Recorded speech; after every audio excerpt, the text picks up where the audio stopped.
le Hétien. Tu as pris sa femme pour en faire ta femme. Et lui, tu l'as tué par l'épée des fils d'Ammon. Maintenant, l'épée ne s'éloignera jamais de ta maison. Très bien, alors doucement. Première prophétie. L'épée ne s'éloignera jamais de la maison du roi David. L'épée qu'il a pris pour tuer Uri là, et puis va ravager sa maison. Il aura guerre dans ta maison. Guerre dans ta maison. Est-ce que c'est les membres de sa famille qui sont dans sa maison qui ont envoyé guerre? Qui a envoyé guerre? David. Tout temps qu'il pose un père ou une mère, programme soit le bonheur, soit le malheur pour sa maison, pour ses descendants. Vous m'avez? Continue. Parce que tu m'as méprisé. Et parce que tu as pris la femme du riz de Hétien pour en faire ta femme. Ainsi parle l'Éternel. Voici, je vais faire sortir de ta maison le malheur contre toi. Très bien. Alors doucement. Je vais faire sortir le malheur de ta maison contre toi. Le malheur ne va pas sortir d'ailleurs, d'une autre famille, mais de ta propre famille. Et le malheur va te dresser contre toi-même. Tu vas voir comment c'est tout. Tu vas voir comment ça fait mal. Tu vas goûter ça aussi. Le malheur d'ailleurs, c'est sur ça de ta propre maison. Et ça va t'atteindre toi-même. Ça fait plus mal. Si ça venait d'ailleurs, il allait crier à Dieu, il allait intervenir dans sa propre maison. Il va tuer son propre enfant. Dieu savait que c'est un vaillant héros. Continue. Et je vais prendre sous tes yeux tes propres femmes pour les donner à un autre, qui couchera avec elles à la vue de ce soleil. Vous m'apprenez, tes propres femmes là, je vais les donner à quelqu'un d'autre, qui va coucher elle à la vue de ce soleil, c'est-à-dire en plein air, où tout le monde va regarder. Pour toi, tu as fait ça dans le secret, non? Mais ce qui va t'arriver là, tout le monde va connaître ça. Et tu vas comprendre comment la douleur est. Ce sont les prophéties des malheurs. Des prophéties des malheurs. À cause de son acte. Continue. Car tu agis en secret. Et moi, je ferai cela en présence de tout Israël et à la face du soleil. Très bien. Toi, tu as agi en secret, tu allais coucher avec Bathsheba en secret. Et en secret, tu as tué Uri. Mais moi, l'Éternel, quand il a été remboursé ça, c'est pas en secret. Devant tout Israël, tes femmes là, quelqu'un d'autre va coucher avec elles. Ils vont regarder. C'est évidemment cadeau. Ils vont dire, ce sont les femmes du roi David. Et il est tombé si bas haut. C'est quel roi ça? Une humiliation de trop. Une humiliation de trop. Quand il commet des actions mauvaises, voilà les conséquences. Le roi David, le grand roi David, c'était pas n'importe qui était craint. Vaillant héros, qui s'aimait la terreur, il est tombé si bas. Et Dieu prononce des malédictions. Ce n'est pas les démons, mais c'est Dieu lui-même qui parle. Dieu qui l'a utilisé puissamment, c'est lui qui parle. Comme tu ne m'as pas honoré, tu m'as déshonoré, tu as fait ceci, cela, tu n'as pas écouté ma voix, tu as méprisé ma parole, tu as agi en secret, voilà ce qu'il a fait contre toi. Il connaissait bien la loi de Dieu, et puis il a agi en insensé. Donc, il y a des gens qui pêchent sciemment. Si Dieu t'a fait connaître la parole de Dieu, et que malgré cela, tu te laisses sans commettre des actes expressément, attention, les conséquences seront telles que on la voit avec le roi David. Continue. Au verset 13. Au verset 13. David dit à Nathan. David dit à Nathan. J'ai péché contre l'Éternel. Ah, vous voyez, il reconnaît maintenant son péché. Il dit au prophète, j'ai péché contre l'Éternel. J'ai péché contre l'Éternel. Il plaide. Je vais dire à une personne qui a péché contre Dieu, ou même qui pêche contre Dieu. est le cœur de David. David savait se repentir. David savait se repentir. Si tu as péché, ce n'est pas une fatalité. Tu peux te relever comme le roi David. Alléluia. Amen. Tu peux te relever comme le roi David. Ne sois pas couché. Il ne faudrait pas que ce péché te détruise. Et que ta foi soit terminée, ta foi soit affaiblie. Et que tu aies perdu dans ta force pour toujours. Non, non, non, non. Sois fort moralement. Et sache comment te relever comme le roi David. David a su comment se relever de cette bassesse. Amen. Amen. Ces choses ne sont pas écrites dans la Bible pour les rien. Ces choses sont écrites dans la Bible pour tous ceux qui pêchent. Comme nous tous, nous sommes des pécheurs. N'importe quel type de péché qu'un être humain aura commis, ce n'est pas une fatalité. Il faut savoir se relever. Il faut savoir se relever, comme le roi David.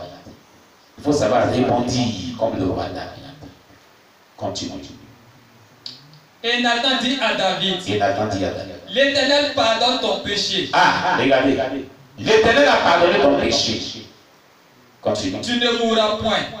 Qu'est-ce qu'il a pardonné? Le péché. Pourquoi? Parce que Dieu voulait le tuer.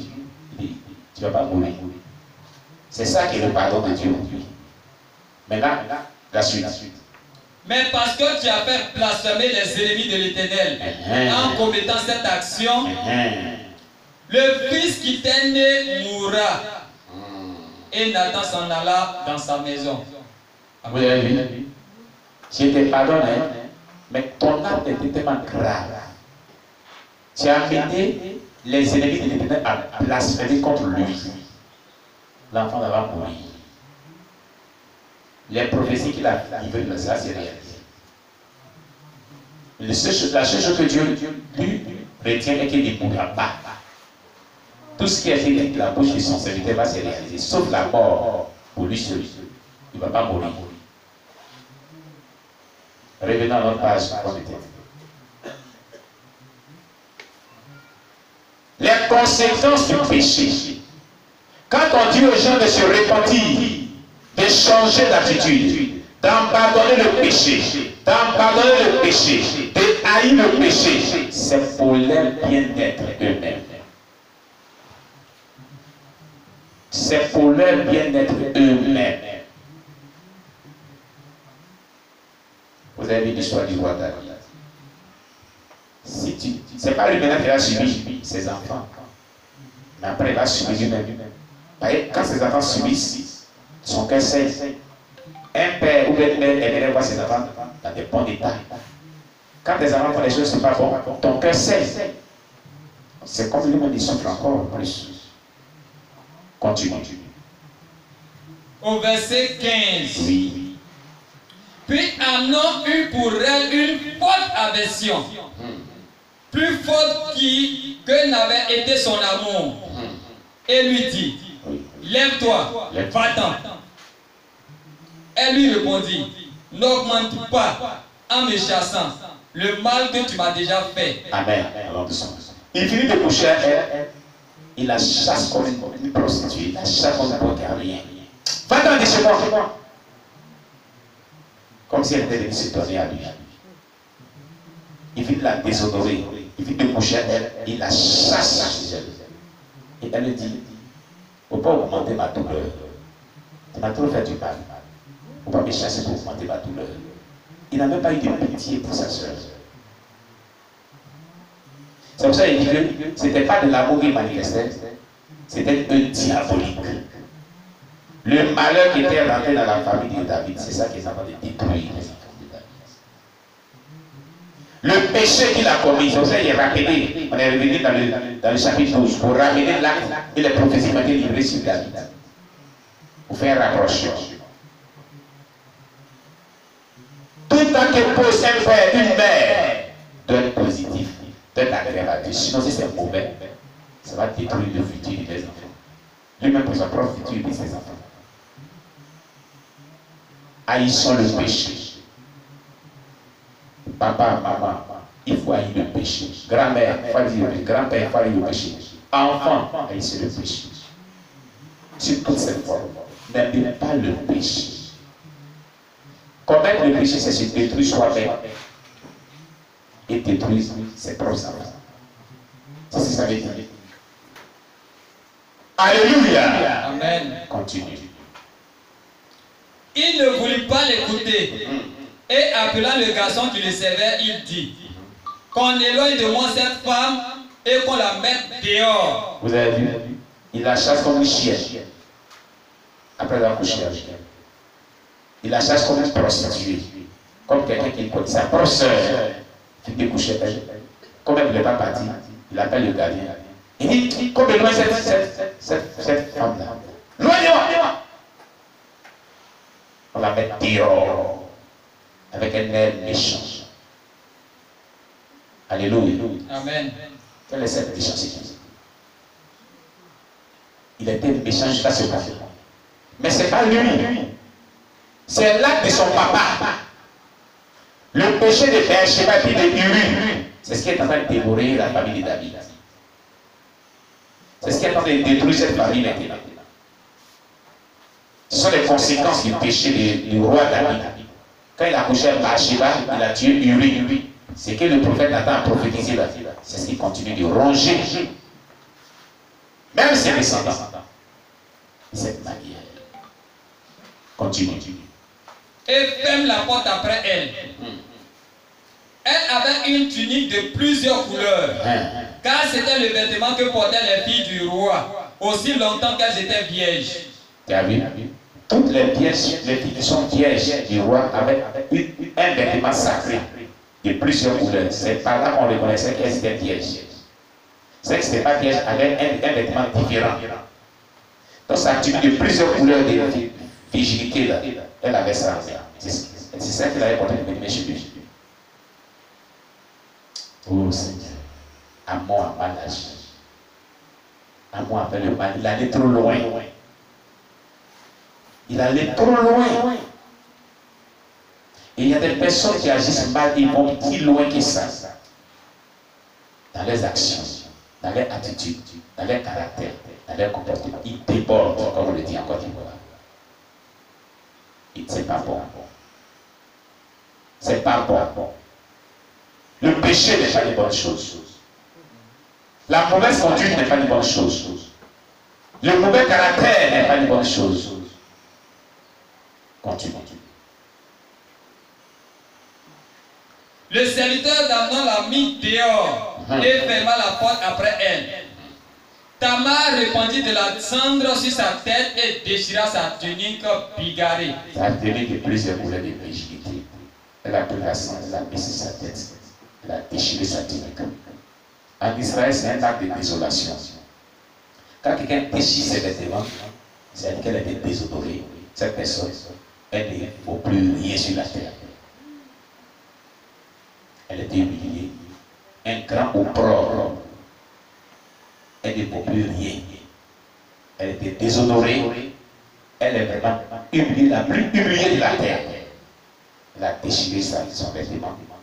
Et ce signe-là, tous ceux qui vont voir, vont dire que quelqu'un, elle vient de perdre sa virginité. C'est ce que les gens vont voir. Parce que le vêtement était le symbole de sa virginité. Elle a déchiré le vêtement.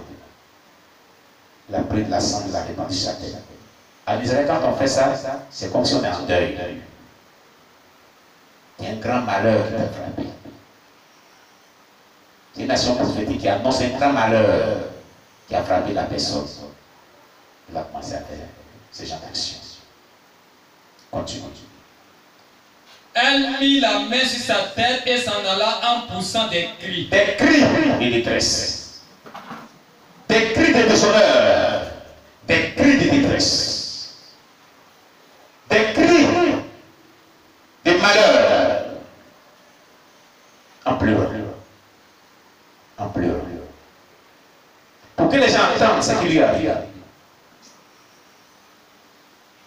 Continue. Absalom, son frère, lui dit, Amnon, ton frère, a-t-il été avec toi?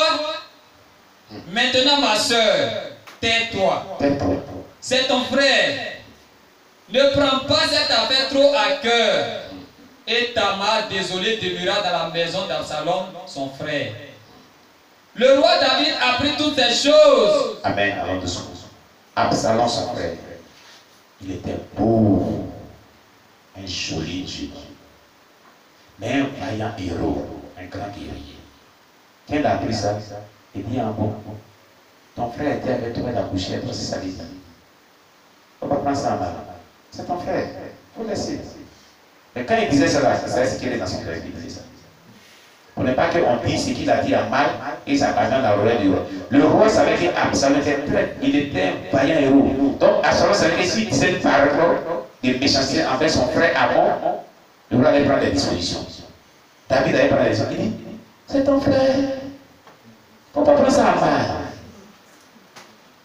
Pour que les gens puissent parler dans l'oreille du roi pour dire, ah, son grand n'est pas fâché.